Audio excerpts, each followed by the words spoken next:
نحمده ونصلي على رسوله الكريم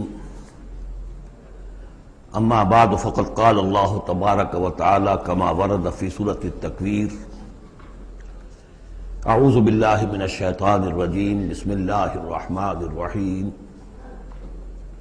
فلا اقسم بالخنس الجوار الكنس والليل اذا عسعس والصبح اذا تنفس انه لقول رسول کریم ذی قوت عند ذی العرش مکین مطاع ثم امین وما صاحبکم بمجنون۔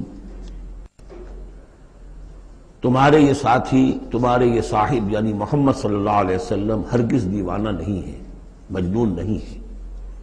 وَلَقَدْ رَآهُ بِالْأُفُقِ الْمُبِينِ، وہ لفظ جو آیا تھا سورۃ النجم میں، بِالْأُفُقِ الْأَعْلَى ثُمَّ دَنَا فَتَدَلَّى، انہوں نے دیکھا ہے اس کو صاف افق پر، کھلے افق پر جس میں کوئی اشتباہ نہیں تھا۔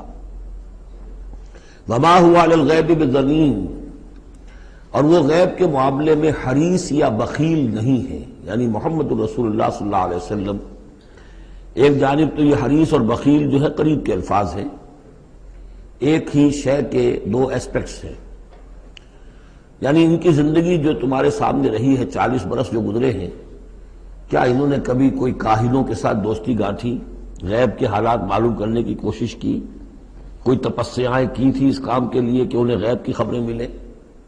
تو ظاہر بات ہے کہ ان کی زندگی اس سے خالی ہے۔ بخیل بھی نہیں ہے کہ اب جو کچھ وہ دیکھ رہے ہیں وہ تم تک پہنچا بھی رہے ہیں۔ کاہن کو اگر کوئی وہ ہلدی کی گانٹھ مل جاتی ہے تو اس کا پنساری بن کے بیٹھ جاتا ہے، اس کے پیسے مانگتا ہے، نذرانے مانگتا ہے، پھر کہیں جا کے کوئی خبر دیتا ہے۔ ہمارا یہ نبی ہے کہ جو بھی اسے غیب سے معلوم ہو رہا ہے، جو کچھ وہ دیکھ رہا ہے، یہ سب عالم غیب ہے، فرشتہ عالم غیب میں سے ہے، اس کا مشاہدہ ہوا ہے، وہ ساری چیزیں تم کو بتا رہا ہے۔ تو وہ غیب کے معاملے میں جو علم بھی اللہ تعالیٰ کی طرف سے انہیں دیا جا رہا ہے، اس کو تم تک پہنچانے میں بخل سے کام نہیں لیتے۔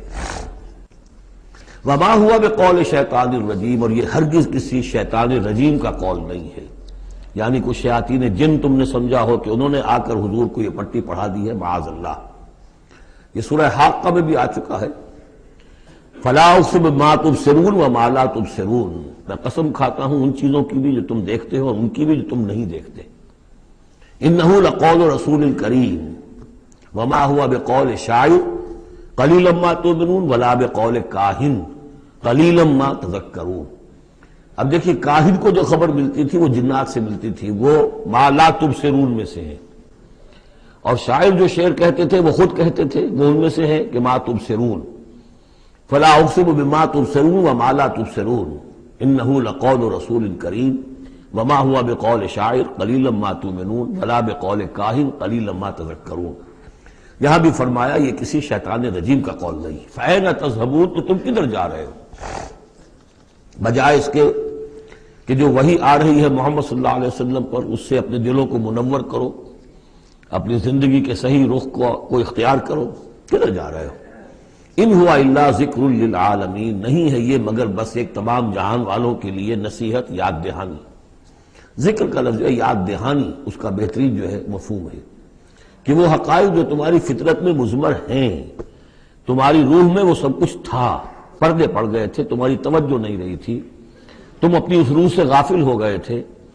وَلَا تَكُونُوا كَالَّذِينَ نَسُوا اللَّهَ فَأَنسَاهُمْ أَنفُسَهُمْ، اب قرآن آ کر ایکٹیویٹ کر رہا ہے تمہارے اپنے اسی انر کانشسنس کو، جو ڈورمنٹ تھا اسے ایکٹیویٹ کر رہا ہے۔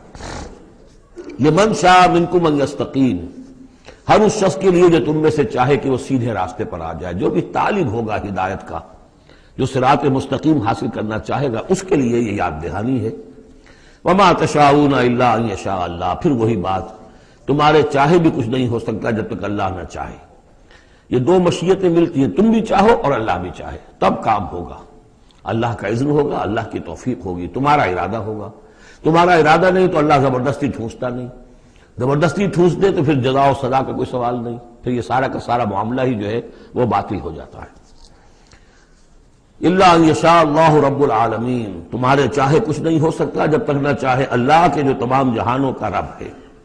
سورۃ الانفطار، وہاں آپ نے دیکھا تھا کہ 13 آیات آئی تھی کہ جن میں قیامت سے قریب کے واقعات کا تذکرہ تھا، اور اس کے بعد آیت آئی تھی علمت نفس ما احضرت، یہاں اس کو مختصر کیا ہے اور 4 آیات کے اندر لیکن اس کے بعد علمت نفس ما قدمت واخرت، اس کی وضاحت، اور جو نتیجہ نکلے گا سورہ تکویر میں وہ نہیں تھا کہ کیا نتیجہ نکلے گا، بلکہ یہ کہ کدھر جا رہے ہو، ادھر جا رہے ہو یا ادھر جا رہے ہو، لیکن سورہ انفطار میں وہ دونوں کے نتیجے بیان کر دیے جائیں گے کہ ادھر جاؤ گے تو کہاں پہنچو گے، ادھر جاؤ گے تو کہاں جاؤ گے۔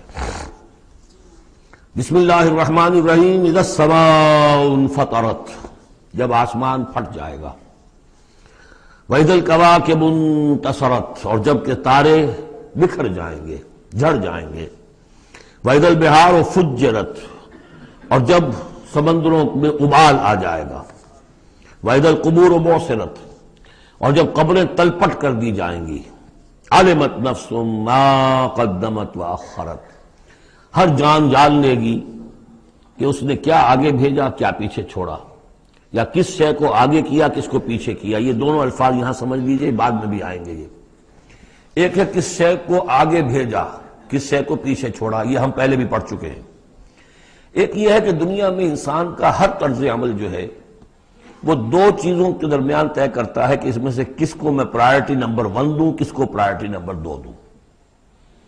جس کو پرائرٹی نمبر 1 دی ہے، ترجیح نمبر 1، وہ ہے جس کو اس نے آگے کیا، جو ترجیح 2 میں رکھا وہ ہے جو پیچھے کیا۔ بس یہی سارا معاملہ ہے کہ تم نے آخرت کو ترجیح اول دی ہے یا دنیا کو، کس کو مقدم رکھا کس کو مؤخر۔ ایک راستہ یہ ہے کہ میرا مطلوب تو ہے آخرت، دنیا جتنی مل جائے نہ ملے تو بھی کوئی بات نہیں۔ ایک یہ ہے طرز عمل کہ میرا اصل مقصود ہے دنیا، آخرت کچھ مل جائے تو بونس ہے، کسی کی سفارش سے مل جائے، کسی کے اور ہیلے بہانے سے مل جائے، لیکن مقصود میرا دنیا ہے۔ تو بما قدمت واخرت، کیا آگے کیا کیا پیچھے کیا، یا کیا آگے بھیجا کیا پیچھے چھوڑا۔ یا ایھا الانسان ما غرک بربک الکریم، اے انسان تجھے کس شخص نے دھوکے میں مبتلا کر دیا ہے اپنے رب کریم پر۔ یہ وہ مضمون ہے کہ جو سورہ حدید میں آ چکا ہے، سورہ لقمان میں آ چکا ہے، ولا یغرنکم باللہ الغرور، کہ یہ جو شیطان ہے یہ وسوسہ بھی پڑھاتا ہے، اس کی جو چالیں ہیں ہر ایک کے لیے ایک جیسی نہیں ہے۔ کسی کو یہ ہے کہ کسی فرض سے روکنے کے لیے نفل میں لگا دے گا، تم نفل کاموں میں لگے رہو، مجھے اونچی عبادت ہے، تقرب اللہ حاصل ہو جائے گا، فرائض سے کنارہ کشی ہو جائے گی۔ کہاں یہ اقامت دین اور کہاں یہ فرائض دینی چھوڑو، آپ تو بس ذکر کیا کرو اور تہجد پڑھا کرو، رات کو جاگا کرو، بس یہ ہے اصل نیکی۔ تو فرض سے غافل کر کے اگر نوافل میں لگایا بیڑا غرق کر دیا۔ تو اسی طریقے سے یہ اس کی ایک چال ہے، اللہ تو بڑا غفور ہے، بڑا رحیم ہے، یہ کیا چھوٹی چھوٹی باتوں پر وہ پکڑے گا، خواہ تمہیں خیال ہے وہ اتنا کوئی خوردہ گیر نہیں ہے، اللہ بڑا غفور ہے، کریم ہے، رحیم ہے۔ اب اس سے وہ جری کرتا تھا کہ جرت بڑھتی جا رہی ہے اسی پر کہ اللہ کی شان غفاری پر دھوکہ کھا رہا ہے۔ یا ایھا الانسان ما غرک بربک الکریم، کس چیز نے تجھے دھوکے میں ڈال دیا ہے اپنے رب کریم کے بارے میں، الذی خلقک فسواک فعدلک، جس نے تمہیں تخلیق کیا پھر تمہارا تسویہ کیا، پھر تمہارے اندر اعتدال پیدا کیا، برابر کیا۔ عدلک، تمہارے قواعد جسمانی قواعد نفسیاتی ان سب میں ایک اعتدال پیدا کیا ہے۔ یہ عدل جو ہے یہ گویا کہ اس تخلیق کے اندر بھی مضمر ہے، انہیرنٹ ہے، اور اللہ تعالیٰ بھی عدل کرے گا تاکہ جو بھی گناہگار ہیں ان کو سزا دی جائے اور جو نیکوکار ہیں ان کو جزا دی جائے، یہ اس کا تقاضا ہے۔